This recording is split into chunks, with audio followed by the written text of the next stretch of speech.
Todo paghahanda na ang Quezon City para sa kanilang free screening ng laban ni Manny Pacquiao at Timothy Bradley Jr. sa linggo. May news to go si Mark Salazar. Mark.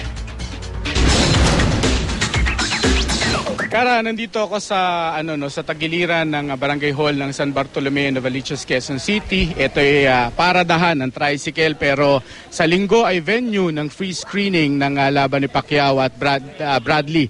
At itong mga ito hindi muna pwedeng i-set up. Kung napapansin nyo, wala mo ng setup dito ng widescreen o anuman, hindi na pwedeng barikadahan muna dahil ito'y dito naghahanap buhay mga taga San Bartolome na nagta-tricycle. Nasa likod ko nga sila.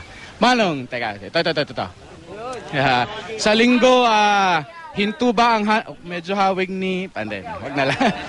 Sa linggo ba ay hinto ang hanap buhay? Oo, boss. Paano yung kukulangin ng pambili ng bigas? Okay lang basta makapanood kay Pacquiao. Pacquiao ka, Bradley? Pacquiao. Siyempre, kahawig mo yun. De joke lang. Alam mo, Kara, dito pag tinanong mo sila, lahat sila ay talagang sasagarin lang paghahanap buhay hanggang linggo na umaga hanggat hindi pa sinasara yung kanilang terminal para masetapan. Ayon sa kanilang barangay secretary na si Cheryl Bernardo ay hindi naman problema talaga ang peace and security pagdating sa laban ni Pacquiao. Dahil nga alam naman natin na mababa ang crime rate pagka may laban si Pacquiao. Bagamat ito'y kanilang babarikadahan pa rin at sasalain, bawal dito ang patalim, bawal din ang anumang armas at nakainom sa pagpasok at panonood ng free screening ng laban ni Pacquiao at ni Bradley. Kara.